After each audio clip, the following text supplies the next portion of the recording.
What's going on, everybody? I told you Ramble is back, baby, and I mean it.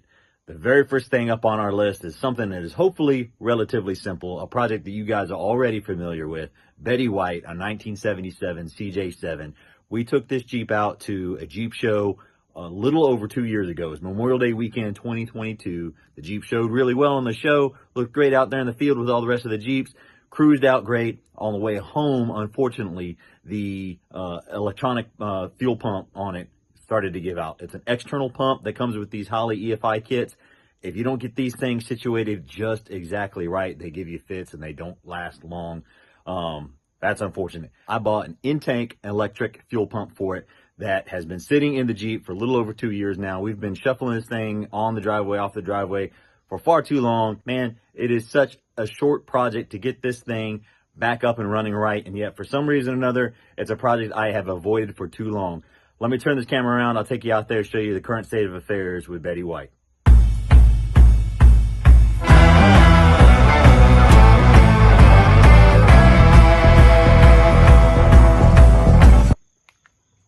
All right, so here she sits. For about 2 years, been in this spot. You can see moss and all that growing on her. She is filthy, dirty, and man, it's just depressing. But life happens. Other projects get in the way of other things. It's a relatively simple fix to get this swapped out, and I've got all the parts, hopefully. I think I've got all the parts to do it, and I'm looking forward to it. All right, y'all, that's enough talk. Let's get at it. All right, well, the task I've been avoiding for 2 years now is officially done. Dropping this tank out of the Jeep, man, it's a hassle. I know, because I had to do it like 4 or 5 times during the installation. It just kept giving me fits, just various parts of the fuel system. But I am done, and the tank is on the ground. All right, there it is. Got it down. Still got a few other lines to disconnect, but it is on the ground. Fortunately, I remember that this thing had fuel in it. Was able to siphon out. I mean, it probably had every bit of 3 to 4 gallons in it, which would have made this thing even more difficult to work with, but got her down. Here we go. All right, y'all. So as you just saw, I got the fuel tank dropped. I went ahead and also opened up the Holley part because it's been a couple years since I've reviewed it, and remembered that it was actually different. So what this assembly is, and you'll see it in just a second, it's an in-tank fuel pump. So it actually is the fuel sending unit and a fuel pump combination. And what's really cool about it is that it completely deletes the return line system that I had to install for the original Holley EFI Sniper. So took me a second to kind of work through that. I think it's ultimately going to be a better setup, but let me show y'all what we're working with. All right. So here is the existing tank and the existing sending unit. As you can see, there's a supply and a return already tapped into that straight from the factory. Quick look underneath here. So this is the existing fuel. Let's see, no, that's existing fuel to the Sniper. Went ahead and started pulling some of the lines for the return. I'm just capping them off just until I get proof that this works the way I think it's going to work. I didn't want to go ahead and pull them all the way out, so a little bit bootleg, but I went ahead and just capped off that fuel right there. And that's fuel return to the tank, coiled up the other line, make sure it's out of the way. So I think that's the only adjustment I have to do to the actual fuel system itself. Let me take you in the shop here and show you the new unit. All right, so as I mentioned, here is the new unit, and it's everything all in one. So as you can see, there's only one port here. That is obviously the fuel feed to the Holley Sniper. The fuel regulator is part of an inline assembly with the existing fuel pump, and then you also get the Holley hydromat system, which is what soaks up the water on the bottom. You don't have to deal with baffled tank, fuel sloshing, etc. And then all the wiring associated with it too. I think the wiring is going to be pretty straightforward. Again, since I'm already set up for the EFI, you got to have a fused relay, which we do. So there's relay power. I do have to run a ground straight to the battery, which I think will be pretty simple enough. And then there's the existing chassis ground and the fuel tank, fuel gauge wire as well. So just 4 wires, pretty simple. I think there's everything in here that we need. I'll go ahead and get it swapped out. All right, got the old fuel sending unit out. That was a little bit of a chore. The actual sending unit itself came out just fine, but as you can see, the old sock like completely unraveled. It was a mess. And then I spent about 20 minutes trying to fish these little pieces out, which was like an old school claw game, except for I ended up using about a 16-inch screwdriver that we have, and then like a tire spoon to sit there and reach down, pinch it, pull it up slowly. Oh, dropped it. Oh, go down, pinch, pull it up slowly. Got it. So just like the old school claw game, but got it out. All right, getting ready to get the new unit in. All right, there's Betty. There's the tank dropped. I'll work on through here. So I already showed y'all the cleanup I've done underneath. I went ahead and ran, had to run a new ground cable all the way to the battery. That's what this guy is here. That's what took me a little bit of work to do. So I've got, it's kind of hard to see, but somewhere in here, I've got a 4th wire. Anyhow, I've got all the wiring I need for the new sending unit here. I've got power from the relay, ground straight from the battery. I've got the fuel sending unit straight from the painless harness, and then also have a chassis ground back here as well. So I'll be able to get those all plugged in next time. But gonna go ahead and call it quits for the night. Everybody say goodnight to Betty. I'll bring y'all in when we get started again. All right, y'all, it's been about a week. I had to take a little break because I had to order some parts. So I think where I left everything off last time was I got the old tank dropped, emptied, dropped, pulled the old sending unit out of it, and really kind of started getting everything ready for reassembly. And that's where I stopped because I started to think about it. Look, man, I've got a lot invested. You know, we've got a lot invested in this Jeep, in the fuel injection system and all that. And for me to turn around and just start to reuse some of these parts that were questionable or problematic just didn't make sense. Went ahead and spent a few extra bucks and replaced some components with fuel assembly. Let me show you what we got. All right, so as you can see here, we are working with a brand new gas tank, brand new filler neck hose, brand new vent hose, and then some of the components there, like outside, there's a plastic shroud that goes around the gas cap. I did order gas cap, but I guess that was back ordered, so we're not going to get it. Oh well, no big deal. And then some extra side straps, which I didn't even know were a thing because this Jeep didn't have it to begin with. It's got the skid plate on it, but didn't have these straps, which I guess are what limit the tank from being able to move side to side. So super happy with this so far. We'll see how the fit is. I think it's a Dorman unit, and I can't remember the exact make and model of the hoses or the manufacturer of the hoses. All Quadratech stuff. Let me take over here to show you what I presume the problem to have been with the existing. So here's the existing sending unit. Obviously this thing is seen somewhere. No idea if it's original or not, but it's old. And then this is the sock that would have been, you know, extended all the way down here, and you know, been an in-tank filter. So the Jeep was acting really sporadic, like a fuel delivery problem. And what I think the problem is if you can see here, this is actually, with the focus, this is actually some of the stock material that has actually gone up into, if you can see, into the pickup tube. Not supposed to be like that. So absolutely no telling how much material or what other debris could possibly be up, you know, this fill tube line here. But, you know, this is just old and deteriorating. I mean, it would just, anyhow, I had to fish a bunch of that out of the tank last time. And while I was in there, you know, trying to fish that out and just kind of look at some of the other scale, it's not terrible. But like I said, I mean, I think a new tank was less than 200 bucks. Come on, man, what are we doing? So went ahead, got the new tank. Everything's going to be clean for the fuel system. Super happy about that. But I suspect that was, and some component of that was a culprit of our issues. All right, y'all. So those are the parts we picked up. Nothing to do now but to get to work and get everything put back in. Y'all stay with us. Here we go.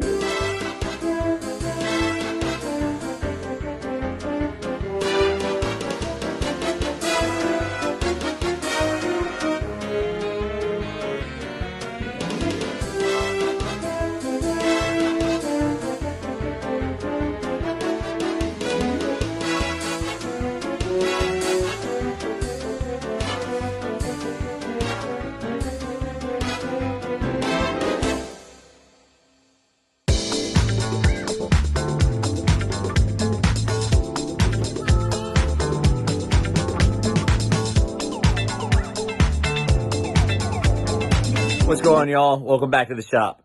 Truth be told, it's about 2 weeks later. I think where I left you guys, I had the tank prepped. I put the new sending unit in it, and I was getting ready to install it back in the Jeep. Well, I started pressing ahead, didn't have the camera going, and what y'all missed was about 12 hours of me getting my butt kicked, trying to get this tank in there. I was really struggling and just wasn't thinking through the issues correctly, and I was just trying to use brute force, and that was not going to be the solution.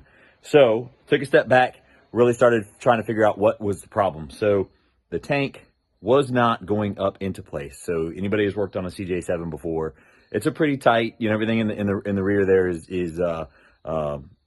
pretty compact. There's not a ton of space to work with. So being on your back, trying to hold the tank in place, you know, the tank's not held in place with traditional straps like you'd have on a lot of other vehicles. It's a skid plate underneath there.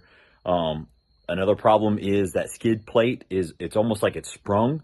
I don't know if it's supposed to be that way or if it's just the way it is on this particular Jeep, but you really got to get that thing in there and then kind of compress it, get a couple bolts started on one side and then compress it. Man, it wasn't having it. So back at it today, pulled everything back, started almost fresh with the install, with a clean mind and clear vision of what I wanted to do to take care of the issues. Let me show y'all what I've done.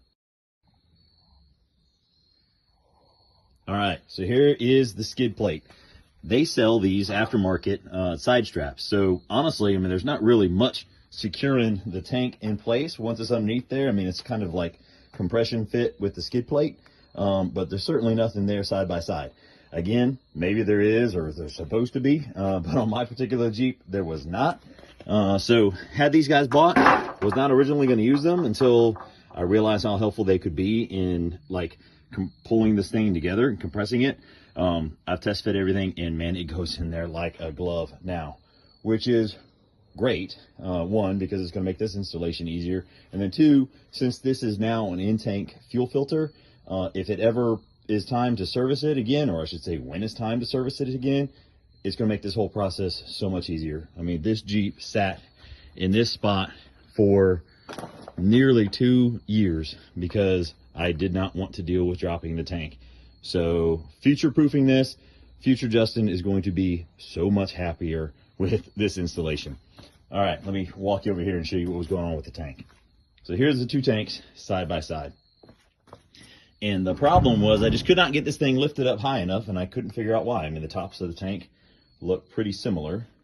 The problem was this vent tube.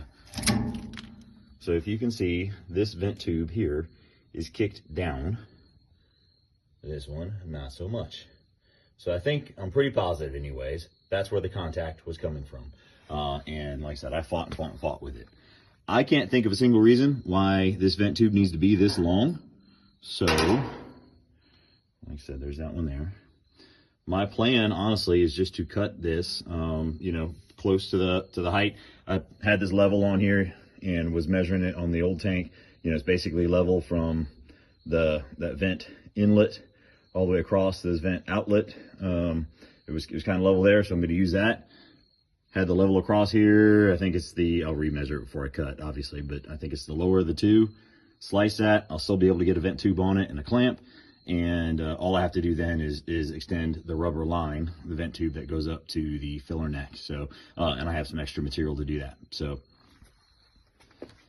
So far, so good. Let's see if the plan works. I've already fit this tank in the skid plate with the side stuff on it. You know, I was kind of worried about, like, is it got a contact, or is the bolt, you know, the bolt's going to rub? No. Everything is a perfect fit. Super happy with it. So, gonna keep steady at it. All right, y'all, back at the shop. Got the tank sitting situated in the skid plate whole mechanism here, sitting underneath the Jeep. Here, flip around, show you what I'm working with. All right, so here we go. Tank is sitting in the skid plate container, or, you know, the whole contraption here. I've got the wiring taped down for the fuel pump coming off the side. Went ahead, you can see where I trimmed off the vent tube. I test fitted this a couple times, and I don't think I needed to take off as much as I originally thought. So I'm going to give this a try here with that on there. But Gonna get it slid underneath. Put in the hole here. All right, let's see how it goes. All right, y'all, I think it's finally time. I've got the tank in, I've got the sending unit all wired up, I got the fuel filter relocated, got the battery back in it, and then had it sitting on a charger in the garage, so it's at full charge. I just put 5 gallons of gas in the tank. Not seeing any leaks just from initial fuel fill up. So I think we got nothing better to do than to go ahead and turn the key on this thing, let it prime, and see if she fires up. Let's go.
No fire.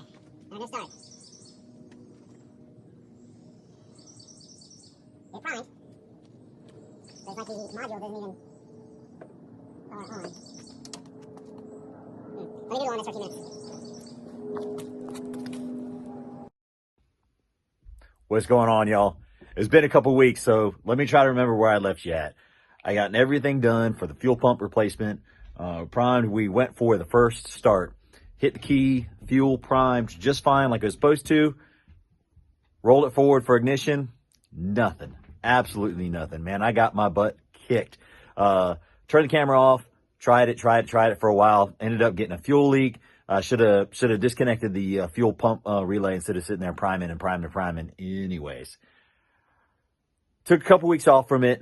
Really thought through what the heck the issue was. I was racking my brain because in my mind, I was certain it had to be an issue related to the Holley Sniper. So there had to be some kind of compatibility issue between the new fuel pump and the Holley Sniper system. I was confident of it. It confused me because they're both Holley products. They're supposed to work. I was just tired and had my butt kicked. So really wasn't putting the greatest thought into it. Last night, I had an aha moment. Obviously, the ignition system for the Jeep is separate from the Holley system. The Holley Sniper doesn't control the actual start of the vehicle. Made perfect sense to me. I was like, man, there has to be an issue related to the original starter system for the Jeep, the ignition system for the Jeep. So spent some time today, really went through, cleaned up my grounds, thought maybe it might be something simple like that. Kept trying it. I did unplug the fuel pump relay this time, so so wasn't priming the fuel the whole time. Kept rolling it over, wasn't getting nothing. Then I got it. Neutral safety switch. So unplugged the neutral safety switch underneath the Jeep, ran a little jumper wire through, hit it. And starter fired. So obviously I didn't have the pump or didn't have the fuel on it, so didn't actually start the Jeep, but gonna take y'all with me for that now. Fingers crossed, everything for this whole assembly. Hopefully this is the one that works. Let's go. Let's see how it goes.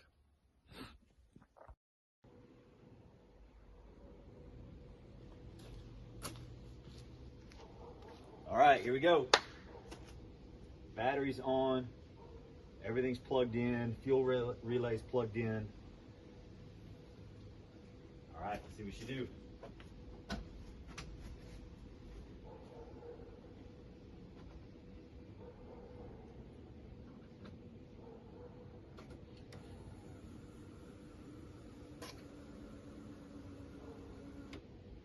Prime is complete.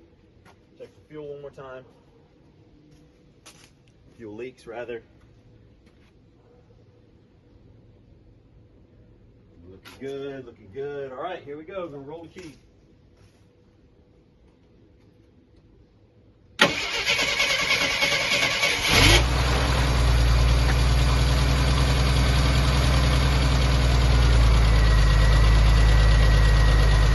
Let's go, son. Let's go.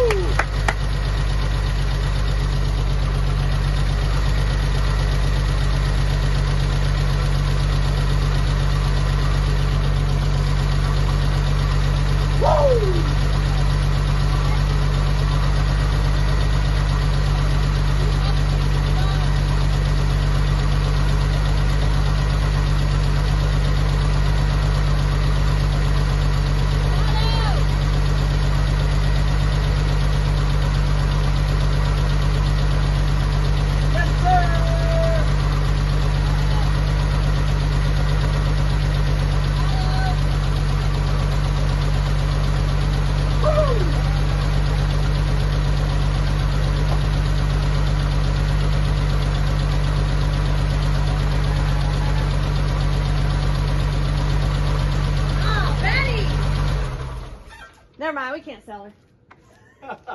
I'm filming. Oh. You could be in it. Woo!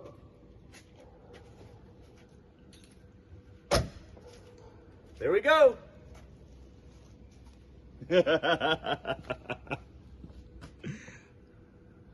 All right, folks. So there you have it. Betty White finally operates under her own power again. This is a project, like I said at the beginning of the video, that I had put off for way, way too long. I knew it was going to be challenging. I knew it was going to fight and frustrate me. I had no clue it was going to fight me the way that it did, but persistence pays off. Even off camera, after I fired it up, shut down the video, went out there and tried to start it back up again. She was giving me more fits, and the fuel pump wasn't priming and all that. So I rewind all the way to the beginning of the video again, where I capped off the return fuel system. So Holley advertised this as a returnless fuel pump assembly.